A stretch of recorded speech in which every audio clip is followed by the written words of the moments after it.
NEET UG की इस पूरी कंट्रोवर्सी के बीच जो यूजी के बच्चे थे यानी नीट अंडरग्रेड के जो बच्चे थे जो री एग्जाम देना चाहते हैं जिनको ग्रेस मार्क्स मिले थे उन सभी के ग्रेस मार्क्स को एनटीए ने यानी कि नेशनल टेस्टिंग एजेंसी ने वापस ले लिया था और उन सारे बच्चों को मौका दिया है कि क्योंकि उनके ग्रेस मार्क्स वापस हो चुके हैं तो सारे बच्चे री एग्जाम अपीयर कर सकते हैं। अब ये री एग्जाम आज होने हैं और आज छत्तीसगढ़ में भी एक सेंटर बनाया गया है। वो सेंटर बालोद के दली राजरा एरिया में है और ये डीएवी स्कूल में ये सेंटर बनाया गया है। काफी हैवी सिक्योरिटी के बीच में यहां पर आज एग्जाम किया जाएगा। एनटीए के ऑफिशियल भी अंदर मौजूद हैं। कोशिश करेंगे कि इस बार मॉनिटरिंग काफी अच्छे से हो और जितने भी डिस्क्रिपेंसी लास्ट टाइम हुआ है उन सारी डिस्क्रिपेंसीज को अब इस बार अवॉइड किया जाए। तो सारे जितने भी नोटिसेस यहां पर गेट पर लगाने हैं वो नोटिसेस लगा दिए गए हैं। सीटिंग अरेंजमेंट सीटिंग प्लान जो है सारे बच्चों के वो लगा दिए गए हैं और जितने रिस्ट्रिक्शंस हैं रूल्स और रेगुलेशंस काफी ज्यादा होते हैं नीट एग्जाम को देने के।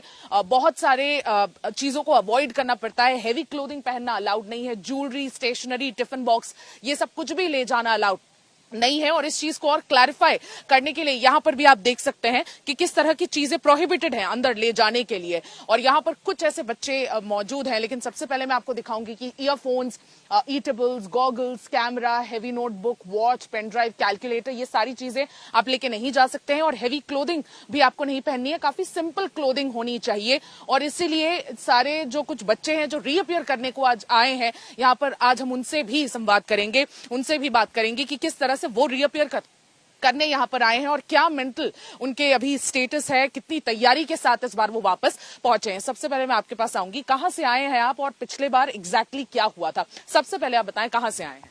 मैं पीपलशेड़ी से आया हूँ, ये बालोद जिले में है। और पिछले बार क्या हुआ था? आपको कितने ग्रेस मार्क्स मिले थे और जब पिछले बार का एग्जाम आपने दिया था उस समय एग्जैक्टली क्या हुआ था? कितना डिले हुआ था एग्जाम देने में? पहली बार दिया था ना तो मतलब टोटल में आए थे मेरे 526 आए थे। तो जो उसमें से ग्रेस मार्क्स हटा दिए ना तो उसमें से बने 458 मार्क्स बने। तो ग्रेस मार्क्स कैलकुलेट हो जाएगा।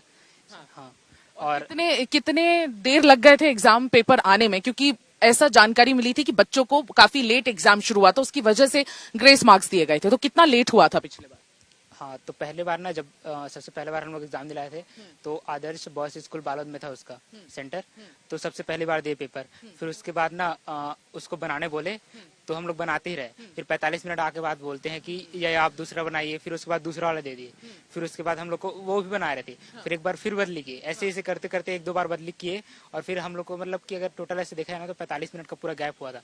फिर उसके बाद अराउंड हम लोग को 540 को ना हम लोग को बोल दिए कि हाँ तुम लोग का टाइम हो गया है तुम लोग निकलो करके। फिर हम लोग को निकाल दिए और फिर हम लोग का और बोले थे कि एक्स्ट्रा टाइम मिलेगा लेकिन एक्स्ट्रा टाइम ना कुछ भी नहीं देगा। अराउंड 20 मिनट के का ही दिया गया। और बेसिकली 2 बार पेपर पर्चे चेंज कराए गए और उसके बाद एक्स्ट्रा टाइम भी नहीं मिला। 2 से 3 बार हम लोग को ना मतलब कंफ्यूज किया जा रहा था कि पहले आप ये बनाइए नहीं तो ये बनाइए फिर ये बनाइए ऐसा करके किया गया था।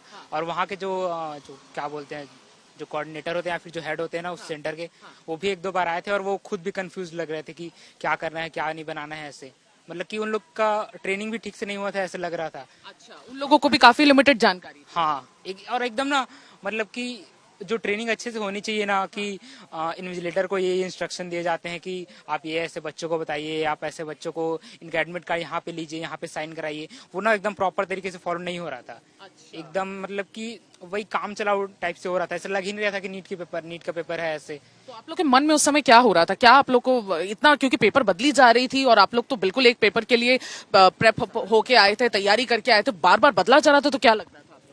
मैं तो बहुत ही टेंशन में हो गया था और मेरा पेपर भी अच्छा से नहीं बना। उससे ज्यादा ही नंबर आए होते 600 तक तो आ ही जा रहा।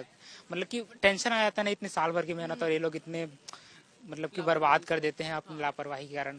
तो बहुत गुस्सा तो आ रहा था लेकिन अब क्या ही कर सकते। 2-3 बार थोड़ा गुस्सा दिखाया भी 2-3 लोग लेकिन फिर कुछ बोले नहीं। चुप रहो करके चुप करा दिए बस इतना ही कराया। ये बहुत बड़ी जो एक बात सामने आ रही है कि 2-3 बार पर्चे बदलवाए गए और 2-3 बार जब पर्चे बदलवाए जाते हैं तो वो एक मेंटल कंफ्यूजन होता है। उसकी वजह से टेंशन भी बहुत ज्यादा होती है क्योंकि एक इंसान की जो एक मेंटल स्टेटस होती है व्हाइल गिविंग एन एग्जाम वो काफी अलग होती है। उस समय ऑलरेडी काफी नर्वस होते हैं और उस बीच में जब कंफ्यूज होते हैं सारे लोग तो आपके लिए और उलझन बढ़ जाती है और इसकी वजह से भी काफी लोगों के एग्जाम्स अफेक्ट हुए। आप जैसे कि ये बता रहे हैं कि 45 मिनट समय वेस्ट हुआ। आपके साथ एग्जैक्टली क्या हुआ था? ऐसे ही मतलब कि वैसे ही हुआ जैसे पहले तो पहले पेपर दिए, मतलब उसी टाइम 2 पेपर लाए थे ना, तो एक पेपर दे दिया और फिर बोले कि पहले इसको सॉल्व करो फिर ये देंगे, ऐसा बोले थे। उसके बाद फिर उसको सॉल्व कर रहे थे, फिर मतलब एक टीचर आते हैं, मतलब वहीं के कोई हेड होंगे, वो कॉल पे बात करके आते हैं कि तुरंत इसको वो कराओ, वो दो, ऐसे करके ना। उसके बाद फिर वो लोग वो ले लिए और दूसरा पेपर दिए, बोलते हैं ये सॉल्व करो करके, मतलब वही बहुत आधे घंटे का पूरा टाइम लॉस हुआ है। और ऊपर से फिर बाद में जब पूरा एग्जाम खत्म हो चुका था, फिर एक्स्ट्रा टाइम मांगे, लेकिन नहीं, हो गया टाइम, आप लोग जाओ। तो बिल्कुल 5:20 तक ही एग्जाम होना है, तो 5:20 तक ही आप लोग को रखा गया, हाँ जी। एक्स्ट्रा टाइम बिल्कुल नहीं दिया? नहीं क्या आपका भी वही सेंटर था, आदर्श स्कूल? जी, हम लोग का वही सेंटर था। आपका कौन सा सेंटर था और क्या हुआ था? मेरा भी आदर्श बॉयज स्कूल बालोद ही था, वहाँ भी वैसे ही हुआ था। और एग्जैक्टली आपको किस तरह से टेंशन हुई? आपको लगा कि आप सारा प्रिपरेशन जो आप करके गए हो थोड़ा भूल रहे हो, क्योंकि बहुत टेंशन हो जाती है जब ऐसा कुछ होता है तो। जी, समझ में नहीं आया था क्योंकि बार बार क्वेश्चन पेपर चेंज कर रहे थे वो लोग। और जो पहले जो क्वेश्चन पेपर मिला था वो आसान था? नहीं, दोनों सेम ही था। दोनों सेम था? दोनों हाँ, एक मतलब जो स्टार्टिंग में दिए था ना, वो थोड़ा इजी लगा था, थोड़ा सा ज्यादा इजी लग रहा था, मतलब पहले वाले से। हाँ, और मतलब जो बाद में दिए ना, वो थोड़ा मतलब बायो वाली पार्ट इजी थी, बाकी उधर थोड़ा टफ लग रहा था। दोनों ही पर्चे अलग अलग थे? हाँ, दोनों अलग अलग थे। दरअसल होता ये है कि नीट में ना 2 पेपर बनाए रहते हैं कि अगर एक बार अगर पेपर लीक भी हो जाए तो ये वाला सेट होगा, दूसरा वाला सेट तो नहीं होगा। तो इसलिए ना उन लोग को ना ऐसे और 2 सेट बैंक में रखाए होते हैं, फिर उसके बाद उसको लाना होता है वहां से, एग्जाम के जैसे अभी लाएंगे। तो उन लोग दोनों को ही लाले होंगे या फिर उनको कंफ्यूजन हो गया होगा कि कौन सा लाना है या फिर कौन सा नहीं लाना है। तो हम लोग को पहले ना वो जो दूसरा वाला सेट होता है ना, जो क्या बोलते हैं, बैकअप के लिए रखे रहते हैं कि अगर पेपर लीक या फिर जो भी मामला हो जाए तो उसके लिए अगर रखे रहते हैं, तो उसी को हम लोग को पहले दे देते और फिर सॉल्व भी करा लिए 40 से 45 मिनट। और फिर ना, और जब उन लोग को अपनी गलती जब समझ आई ना, तो उन लोग ने बोला भी कि अरे नहीं दोनों पेपर तो एक ही होते हैं, जैसे कि ये बोल रही हैं। तो इनको पता नहीं है, लेकिन मैंने ध्यान से देखा है, वो दोनों पेपर अलग ही होते हैं और वो बनाए भी इसी तरीके से जाए, क्योंकि अगर दोनों सेम हो जाएंगे तो मतलब ही क्या होगा ना।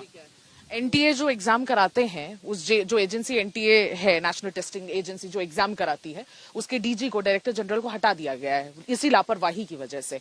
तो आप क्या कहना चाहेंगे? आज पीजी का भी एग्जाम था, नीट पीजी पोस्ट ग्रेड का भी एग्जाम था, वो भी कैंसिल कर दिया गया, नए डेट्स आएंगे, क्या कहना चाहेंगे? और क्या आपको भरोसा है कि अब ये जो एग्जाम आप लोग का हो रहा है वो सही तरीके से होगा? हम लोग तो मेंटली प्रिपेयर ही नहीं है बहुत ही ज्यादा, और उतने मतलब कि पढ़े भी नहीं है। हम लोग को लगा कि एग्जाम तो होगा नहीं, तो इसलिए हम लोग अभी 1 से 1.5 महीने तो कुछ पढ़े ही नहीं, तो अच्छा तो जाएगा नहीं, और इस सब की जिम्मेदारी एनटीए को ही जाती है। तो अब क्या ही बोल सकते हैं अब। ओके, तो आपको लग रहा है कि अब आप लोग को भरोसा भी नहीं है, एक फेथ भी कम हो गया है? और ये अभी जो यूजीसी नेट का जो पेपर भी अभी जो करा दिया ना कैंसिल, उससे भी थोड़ा भरोसा भी कम हो। सरकार से क्या डिमांड करना चाहते हैं? कानून तो बना दिया है सरकार ने, क्या लगता है फॉलो करेंगे? सरकार ने जो कानून बनाया अच्छे से फॉलो किया जाएगा? लग तो नहीं रहा है, मतलब कि इम्प्लीमेंट होना चाहिए, लेकिन अच्छे से। सरकार से ही उम्मीद है। सरकार से क्या डिमांड करना चाहेंगे? एक बहुत बड़ी डिमांड थी कि कानून बनना चाहिए, कानून बन गया, आपको लगता है सही तरीके से फॉलो करवाया जाएगा कानून को?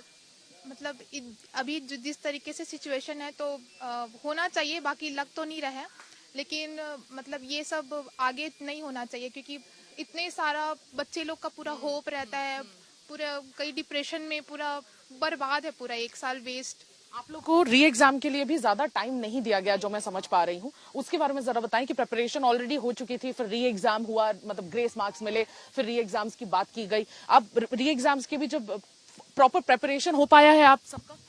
नहीं, पढ़ाई नहीं हो पाई है? नहीं, नहीं हो पाई है। आपकी हुई है? नहीं, सडन 1 मंथ बाद बोलते हैं कि आपका एग्जाम है, और वैसे भी हम उतने प्रिपेयर नहीं थे एग्जाम के लिए, और हर किसी की बस की बात नहीं कि 1 मंथ के अंदर कोई पूरा सारा सिलेबस कवर कर ले, तो बहुत डिफिकल्ट है, तो नहीं है हम प्रिपेयर नहीं है।